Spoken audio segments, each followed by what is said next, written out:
A few points before we start. Firstly, I'm not the protagonist of this story.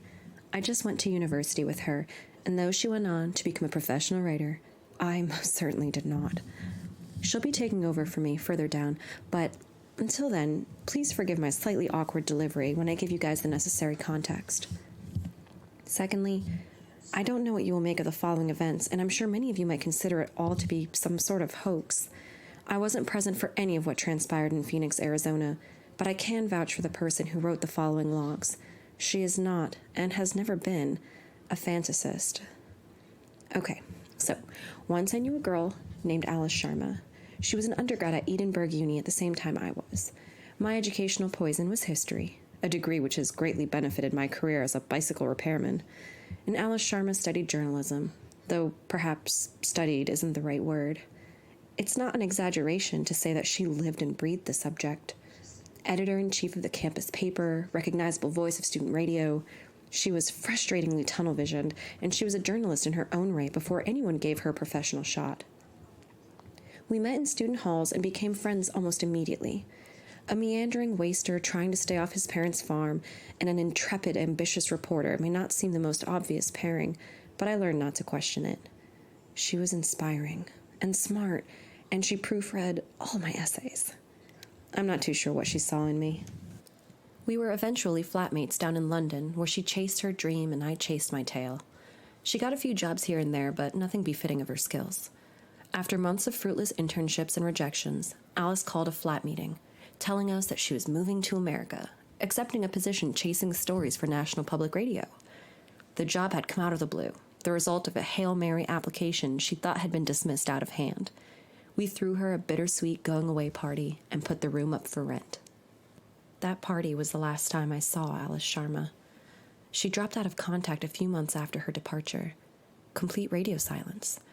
I assumed she was just busy, so I carried on with my small but happy life and waited for her to pop up on television with some important words below her name, chief correspondent, senior analyst, something like that.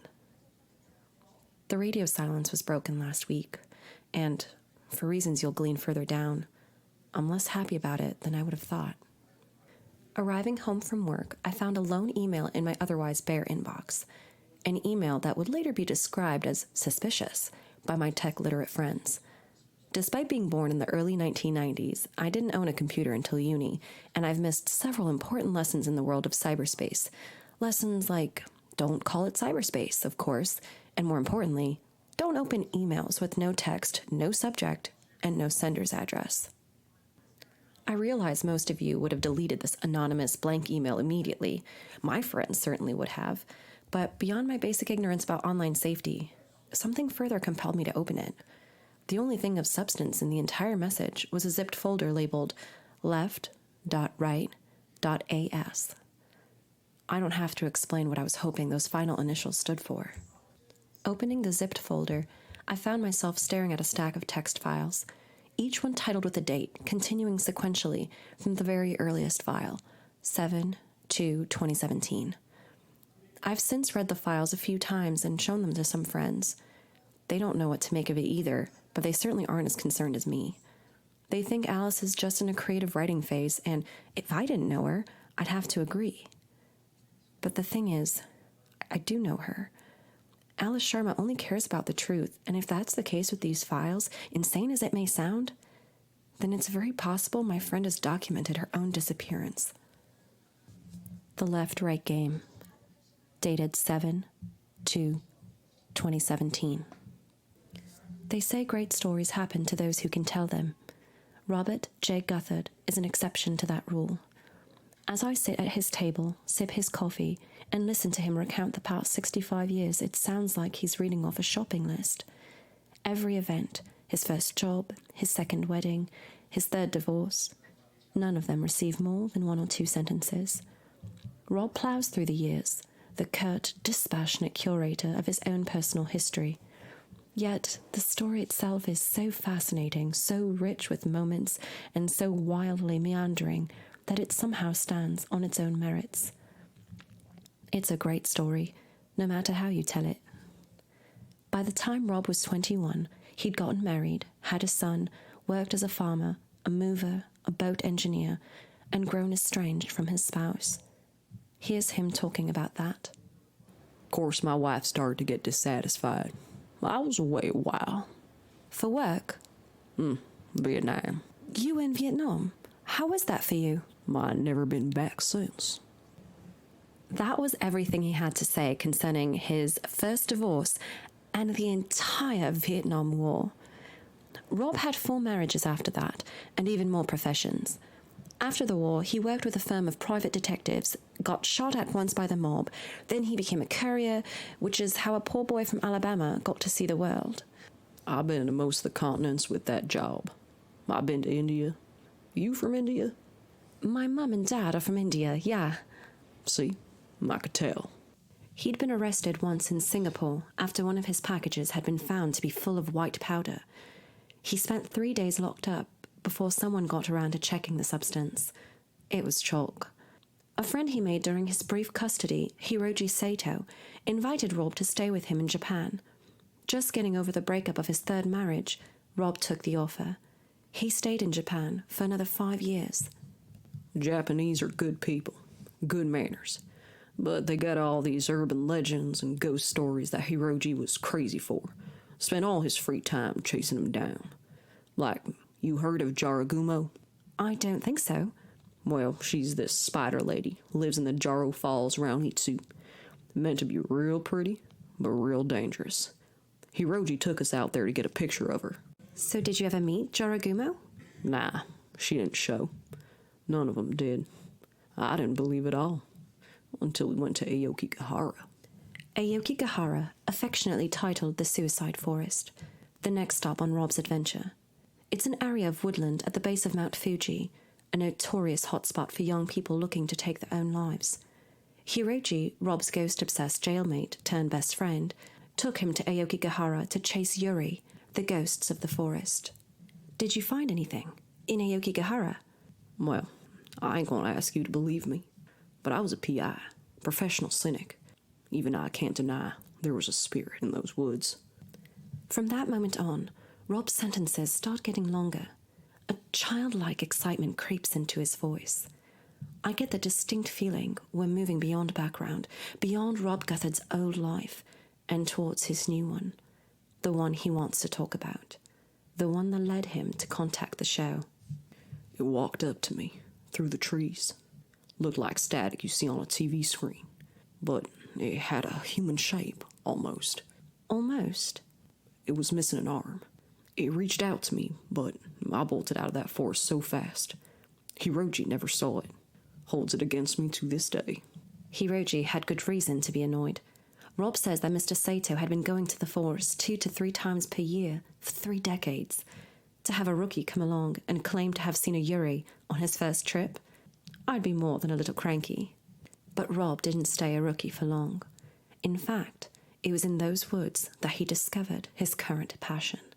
The supernatural, or more accurately, the documentation and investigation of urban legends. Legends like Bloody Mary, the Jersey Devil, Sasquatch. Rob has looked into them all. I figured if one was true, then who knows how many others could be. How many have you proven so far? Since Aokigahara, ain't none of them had any proof to them. Except for one. And that's why I called you guys up. At this point, Rob can't hope to repress his smile. The Left-Right game appeared on a paranormal message board in June of 2016. Only a few people frequently visited the forum, and of these regulars, only Rob took an interest in the post. The whole thing had a level of detail you just don't see in other stories. What details grabbed your interest? Logs, high-quality pictures. The guy documented everything and said he wasn't going to play the game anymore. I think he wanted somebody to keep investigating. And you were that somebody? That's right. I set about trying to verify his information right away. And how did it go? Well, it didn't take long to realize the left-right game is a real thing. The rules of the left-right game are simple.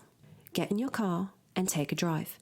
Take a left, then the next possible road on the right, then the next possible left.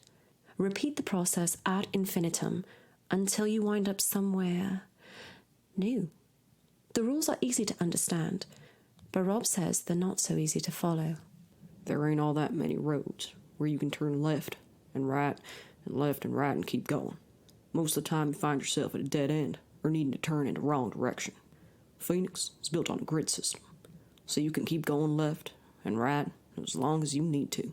Did you move to Phoenix for the left-right game? That's right. I try not to seem incredulous. Selling your house in another state, packing up, and moving your whole life to Phoenix, Arizona, just to play a game you saw on the internet? It seems like insanity. Rob smiles as he reads my expression. I can clearly read his expression too. You'll see, it says. Just wait. I wouldn't have to wait long. Included with the 9-page submission Rob sent our show was a long list of suggested items the chosen reporter should bring with them. Clothes for 3 days, a pocket knife, matches, bandages. There were also a set of qualifications the reporter should have: the ability to drive, basic vehicle maintenance, and its human equivalent, first aid training. He didn't just want to talk about the left-right game. He wanted to take one of us along. Rob leaves a short while later to embark on a few errands, prepping the run, as he calls it. He shows me to the guest room and we part ways, on good terms, but very much aware of the other's poorly veiled opinions. He knew I saw him as a charming obsessive, chasing after a fairy tale. He saw me as a naive cynic, on the cusp of a new world. All I could think, as I heard the front door close, is that by tomorrow afternoon, one of us would be right. When I wake up the next morning, Rob is in my room, holding a tray which he'd knocked on the bottom of to rouse me. I didn't manage to record the start of our conversation. I got bananas, strawberries, chocolate syrup. We got some more downstairs, but I wanted you to wake up to something good. We won't be eating this stuff on the road. Rob has made me waffles. He sets them down on the nightstand and talks through the coming day as I eat. I'll admit, it feels a little uncomfortable waking up in a stranger's home to find said stranger already standing over me, but I quickly move past it. I tell myself that he's an older man, accustomed to living alone in his own house, not usually having to think about boundaries. Anyway, he certainly knows his way around a waffle iron. We hit the road at 9. I wanted to give you time to get ready before everyone shows up. There are other people coming? We got a 5-car convoy on the road today. They'll be here in an hour. This is the first I've heard of a convoy, and to be honest, I'm surprised. The game is Rob's obsession, and I'm here at his request. The idea that anyone else would have an interest in today's drive is a little perplexing. Half an hour later, sated, showered, and dressed in the functional clothing Rob had so painstakingly outlined, I take my pack out to the porch. Rob's already there, waiting for his associates to show up. I thought you'd be conducting a few more errands. If you ain't prepared by the morning of, you ain't prepared. Okay, I guess that's fair. Oh, Rob, is the garage locked? The inside door won't budge, and I wanted to mic up the car. Yeah, it's locked. I'll open it up for you. Oh, thank you. In fact, it's about time I wheeled her out. Fair warning, Miss Sharma, she's a thing of beauty. To Rob Guthard, beauty took the form of a dark green Jeep Wrangler. Rob climbs in and lets it roll out of the garage, where it dominates every inch of driveway. The car is large, 4 doors with a roof enclosing the entire compartment. It's also been modified extensively, yet another example of Rob's dedication to the game. What are you thinking? I think that you're 2 caterpillar treads short of driving a tank. Yeah, I fixed her up good. I put the winch in, heavy-duty tires. The light rig on top is LEDs. They'll make midnight look like noon, but they don't use hardly any power. Aren't Jeeps open top usually? Not at all. This is the unlimited. I like to have a covered car when I head on the road. I climb in and stow my pack. Rob had removed the back seats to afford more storage space. The car is packed to the brim. Jerry cans of gasoline, barrels of water, rope, snacks, and his own neatly packed set of clothes. I wonder if the rest of our convoy would take the game so seriously. We got Apollo coming up in 10 minutes. No one else has given me a time. I sent the schedule weeks ago, but this always happens. His name's Apollo? That's his call sign. Apollo Creed, I think he said. Why are you using call signs? Did I not tell you? Oh, yeah, we're going to use call signs on the road. Keep communications clear. What's your call sign? Ferryman. What's my call sign? I thought about it. I was thinking London. You're from London, right? I'm from Bristol. Bristol? That's fine, I guess. It's less than 10 minutes before Apollo turns the corner. Rob jumps out of his chair and paces briskly over to the edge of his property as his first guest pulls up and steps onto the sidewalk. Apollo vaguely resembles his namesake, dark-skinned, tall, and noticeably well-built, though it's clear he couldn't be less of a fighter. This Apollo Creed is all smiles and seems to have a penchant for laughing at his own jokes. I've come out of Chicago. Took 3 days of hard driving. And you know Rob from the forums? Everybody knows Rob. Rob's the god. Rob walks over to Apollo's car, gesturing him over to talk shop. Rob's clearly impressed with Apollo's choice of vehicle, a blue Range Rover packed to the ceiling with kit. I was more impressed with Rob himself. Somehow this 65-year-old farmer's son had become respected in a vast online community. My dad is Rob's age, and he's just discovered copy and paste. The rest don't take long to arrive. 2 Minnesotan librarians, also around Rob's age, pull up in a grey Ford Focus. They're brother and sister, and they've shared ghost hunting as a hobby their entire lives. I find it hard to suppress a smile when they meekly introduce themselves as Bonnie and Clyde. We would have gotten here sooner, but we had to drop by to get some blankets. It's a pleasure to meet you, ma'am. A pleasure to meet you too. Would you be the journalist? That's right.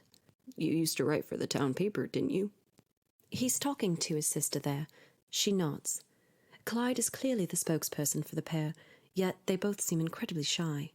Whether they admire the famous outlaws or just the name, it's pretty clear they couldn't be more different from the real thing. Next to show up are Lilith and Eve, English Lit students at New York University and proprietors of the YouTube channel Paranormicon. Unlike Bonnie and Clyde, Lilith and Eve have no issue holding a conversation. As soon as they learn who I am and what I do for a living, they attempt to conscript me for an expedition to Roswell. We have a friend there. He's been seeing some... Yeah, he's a seismologist. Yeah, and he's been recording readings over the years that show subterranean movement. Predictable movement. We're going to see him in July, but we could work around it if you're free. I'll have to check my schedule. Okay, cool. Let me give you my email. They quickly hurry off to film an intro for the latest video, featuring a quick interview with Rob, who seems pretty welcoming of the attention. The last 2 cars arrive within a few seconds of each other. A lithe, strong-willed older lady who goes by Blue Jay, and a younger man going by the call sign Ace. Blue Jay has arrived in a grey Ford Explorer. Ace, much to Rob's annoyance, has arrived in a Porsche. Did you think that's going to help you on the road? I didn't write that. Hey, man, it's my car. What do you want me to do? It's my car. You didn't read my itinerary. You got nothing packed in there. I did read it, sir. Okay, gosh, calm down. I have a bag. I won't ask you for anything. Well, I know that's true. Ace and Rob were off to a bad start. Ace takes a phone call, and despite my best efforts to get an interview with Blue Jay, she doesn't seem interested in talking to a journalist. With 5 cars and 7 travelers waiting for a green light, Rob hands out radios and charging packs, then launches into a quick safety briefing. Wear seatbelts, stay in position, communicate clearly and often. It's at this moment I start to feel a little dismay. I like Rob, and clearly so does everyone else. He'd convinced all of them to drive across the country to join in with this game. I start to worry what will happen in the likely event that the whole thing isn't real. Would Rob lose the respect of his peers? Would he accept failure when it comes? After seeing the effort he's put into these runs, the next few hours have the potential to be wildly uncomfortable. With a smile and a few encouraging words, Rob ends his briefing and beckons me over to the Wrangler. I clamber inside and make myself as comfortable as possible. You ready for this, Bristol? I'm ready. Okay, then. Let's hit the road. The Wrangler pulls out of the driveway, and the convoy follows in order of arrival. Apollo, Bonnie and Clyde, Lilith and Eve, Blue Jay and Ace all keep a steady pace behind us as we come up to the first corner. Rob slowly and deliberately turns left, checking on the others in his rearview mirror. He looks back to the road as Ace's Porsche completes the first turn of the game. Shortly afterwards, Apollo checks in on the CB radio. This is Apollo for Ferryman. How many more to go, Rob? As many as it takes. I can tell Rob wanted to reserve the radio for something other than Apollo's quips, but he seems to like Apollo enough to let it slide. I'm not sure Ace would have received the same treatment. We take the next right, then another left. Now safely assured that everyone's following correctly, Rob speaks my thoughts aloud. You're wondering the same thing Apollo is. What do you mean? You're wondering how many turns we're going to take before we hit some wall or something, before you find out this is all just a story. Does that disappoint you? I'd be disappointed if you weren't thinking something like it. But now, we're on the road, I gotta say something, and you gotta listen to it. Okay. We're coming up to a tunnel soon. Anytime before we reach it, you can get out, walk in any direction you like, and you won't be in the game no more. Once we go through, you gotta retrace the route we took to get yourself back out that tunnel. That's when you're home. And you gotta convince someone to take you back in the car, 'cause I ain't ferried you back 20 minutes in. You got till the tunnel to skip out on this, you understand? I understand. Though, I have to say, I'm getting a little bit nervous. There ain't nothing wrong with a little nervous. We've taken 23 turns by this point. Already, I feel like we're traversing the city pretty effectively. Rob's heavily modified Wrangler solicits a few impressed glances from passerby, as well as several honks of respect from other Jeep drivers. Other than those few moments, everything seems completely indistinguishable from a regular morning drive. I even start to worry if there'll be anything at all for this story. Reporter takes drive with interesting man isn't exactly Pulitzer-worthy. Turn 33 leads us onto a short, unassuming street. A row of small businesses in a quiet Phoenician neighborhood. Liquor, second-hand clothing, tools, and at the end of the street, a little shop selling antique mirrors. 10 or so people shuffle along the sidewalk, smiling, talking, planning their weekends. The only lone person is a young woman in a grey coat. I briefly glimpse her at the end of the street, standing on our next corner, the back of her coat reflected in 50 old mirrors. Even from a distance, I can see that she's sullen, wide-eyed, and nervous. She shifts constantly on her feet, tugging at the bottom of her coat. I look away to write some notes as we roll down the street. When I look up again, the woman is standing by my window, staring right at me. She's smiling, a wide, unfaltering grin that seems almost offensive in its complete insincerity. Lamb's at the gate, hoping for something better than clover when all they find are things worse than slaughter. Rob, what's happening? Ignore her. He wanted to leave me, so I cut him out. The lake was hungry. It drank the wound clean. Miss, are you all right? The smile vanishes. It snaps from her face, and suddenly, the woman is furious. What do you think you're doing? Have you gone mad? I reflexively press myself back in my chair as the woman, wild-eyed and gaunt, slams her fists against my window with every intent of breaking through. Would you dance down the lion's tongue? It will shred you. You whore, it will shred you down to your sins, you fucking bastard. Rob puts his foot down, and the Wrangler rolls defiantly away from the woman. As we turn the corner, I watch her as she retches, her every movement cradled in abject hysteria. She yells despairingly at the rest of the convoy, bursting into tears when the last car passes her by. As she shrinks into the rearview mirror, I see her turn to a large mirror on the side of the shop, which the owner is in the process of polishing. I watch as she walks up to it and, with a convulsant scream, slams her head into the glass. The mirror cracks around her forehead. The owner jumps back in shock, and as the woman pulls her head from the mirror's surface, the fractured spider's web is dripping red. It all happens in a split second, and she quickly swerves from my view as we take the next left. Rob, what was that? She's there sometimes. On that street? On the 34th turn. Who is she? I don't know. She's never acted out that much before, though. Must be a special trip. I find Rob's lack of concern a little unpleasant, and his implication that this woman's ravings were the symptoms of an internet game leaves me more than a little perturbed. As I see it, there are a few explanations for what just happened, and none of them lead to a comforting conclusion. If we had just encountered a bona fide crazy person, then one could argue that Rob is just seeing what he wants to see. Maybe he'd bought into the game's story so much that every strange but explainable occurrence would be rationalized as the next step in his favorite paranormal narrative. Alternatively, the woman could have been an actor, a more elaborate theory, sure, but not unheard of.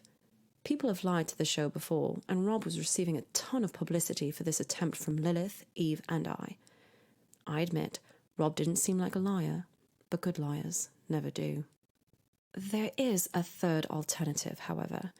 An alternative which, if you put logic aside, explains all the troubling little details that I couldn't help but notice. Because as strange as the grey woman was, isn't it stranger that no one on the street would react? I couldn't recall a single glance in her direction by anybody on the sidewalk. Perhaps that theory falls apart when you consider the shock on the mirror seller's face, but when I think about it, he only reacted once the mirror shattered, and even then, I feel like his attention was on the mirror itself. The radio crackles. Lilith to Bristol. Eve, got that on camera. Do you have audio? I think I picked her up. My God, that was so weird. Can you send us the file when we stop? Oh, can you ask Ferryman when we're stopping? When's our stopping point? For them, in about 30 minutes. For you? Well, you tell me. Rob turns off a busy street just before a large intersection onto a much quieter stretch of two-lane road. Ahead of us, the road slopes downward, leading into an underpass, which disappears into darkness. We'd arrived at the tunnel. What is this supposed to pass under? Ain't supposed to pass under anything. It's just there. And if we weren't playing the game? Then it won't show. The question is, are you playing the game or not? Rob turns to me. It's the first time he's taken his eyes off the road since we started. He pulls the car to a slow stop at the mouth of the tunnel. You get out now, you can go wherever you want to go. But through there, you'll need a car to get yourself home. And like I said, mine ain't turning around for a long while. You understand? It's a dramatic statement, but unsettlingly, it doesn't feel like he's attempting to dramatize. It feels like I'm having something genuinely asked of me. Am I ready for what's to come? Do I accept the risks involved? Do I consent to be taken down this road, and the next road, and the next? Am I prepared to see this game through, real or otherwise, to its end? What are you waiting for?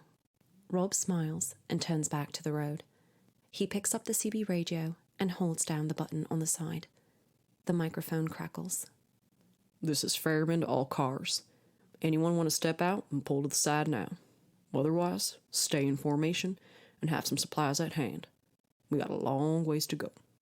Much like the game I'm so tentatively playing, my view of Robert J. Guthard seems to change direction frequently. I'd heard all about his life, but I'm sure that I know him.